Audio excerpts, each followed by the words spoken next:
Now, first of all, tell us why you've set up this party and how it's going. Well, the reason is very simple.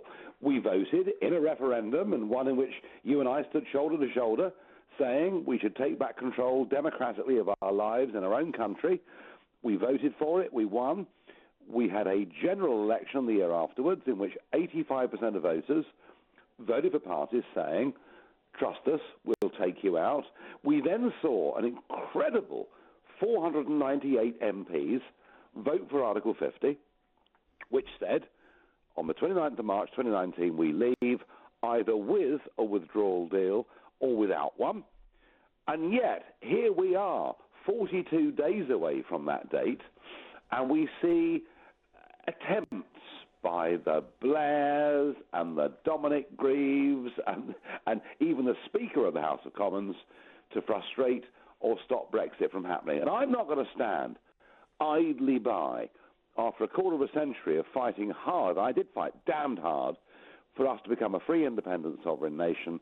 I will not stand aside and watch these people throw it away because their friends in big business tell them it's the right thing to do. So we formed the Brexit Party, and for me it's very sad in one way because obviously UKIP was very much my creation in a sense, but UKIP under its new leadership has decided to go down a sort of a far-right anti the religion of Islam as opposed to being concerned about the extremes of Islam direction, has involved the Tommy Robinsons of this world, who I just don't think electorally are the right people to be involved. So we formed the Brexit Party. It was registered with the Electoral Commission this time last week. And I can tell you that at the moment, 10,000 people every single day are registering their support for it. Well, that is extraordinary. I have said on here many, many times that our great tragedy was that though we won the referendum, neither you nor I were in the Parliament, nor anyone else who would properly stand up for Brexit. The Conservative pro-Brexit crowd you wouldn't buy a second-hand car from, and you'd lock up your daughter and your wife if they came calling. And your son in some cases. And so there was nobody in Parliament actually fighting for Brexit. And the result is misery, isn't it? We've got a Parliament that overwhelmingly hates Brexit. And therefore, how could they be expected to properly deliver it? But having said all that, Theresa May has managed to turn in a performance so dismal that were she a footballer or a football manager, she would long ago have been dismissed and be out of the game. How has it come to this, that we're 40 days away, we've absolutely no idea what we're doing or where we're going? Well, the Theresa May thing is remarkable in the sense that, clearly within the Conservative Party, Boris was the favourite to take over. Michael Gove knifed him in the back. I think because of Boris's personal life, which, I don't know, I don't think people actually care about particularly. I mean, who gives a damn? All of us live flawed lives. We finished up with a Remainer in charge, but she's not just a Remainer. She is literally a functionary of the civil service. And this Ollie Robbins character, and history will show, this was the man that designed a Remainer's Brexit.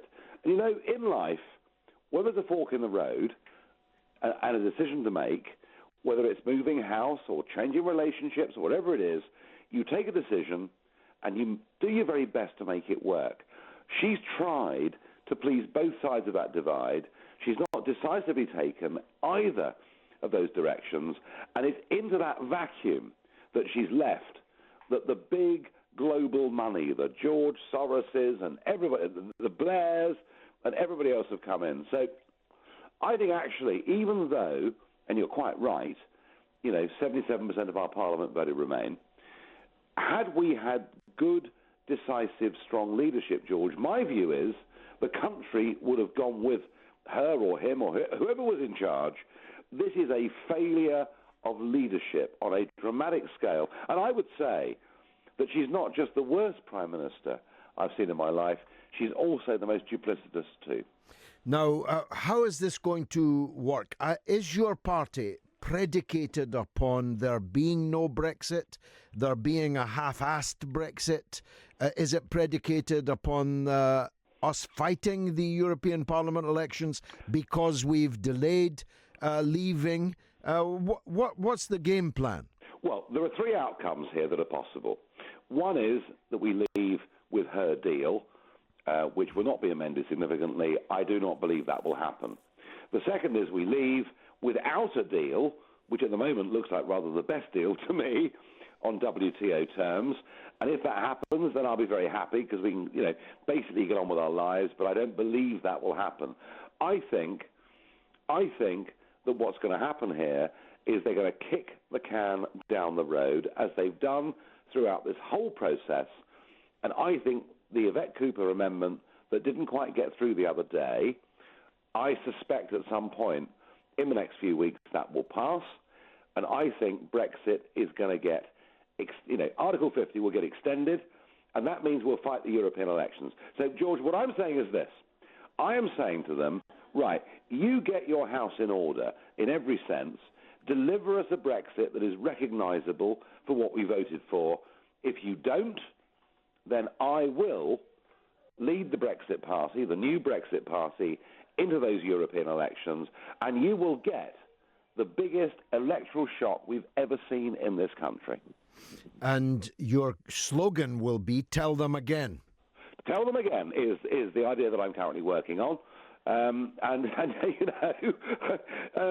Why not? Tell them again, but this time do it louder and do it even bigger than before. And if we do that, and if I'm right, that in a context of that European election, we will see literally an electoral revolution against the established Labour and Conservative parties, then I think at least we will stop them ever trying to force a second referendum upon us. I believe that we will get Brexit. I think the genie is out of the bottle. I just think there are some more big battles to fight first. If I may, here's my advice. Yeah. Keep it as a one-issue party. Don't be right-wing, don't be left-wing.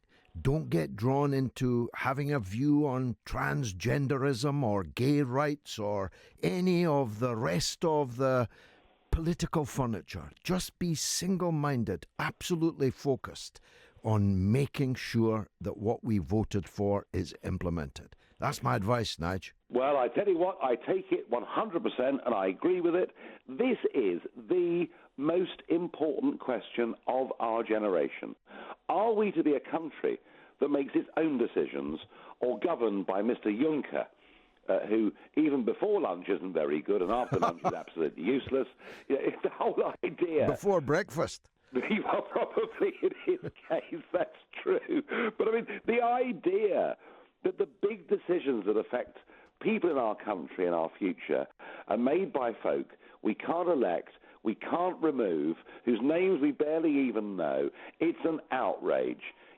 I'm not harking back to days of empire or anything else, but we are a United Kingdom with the fifth biggest economy in the world. We speak the language that is the international business language and social language of the world. I actually still think we are a great country. It's just our leaders don't believe in us, but we do believe in us. We're going to get there. Believe me, I'm totally confident. Whatever they throw at us, whether it's a European election or a second referendum, do you know what? If we have to do it again, we'll win it next time by an even bigger margin.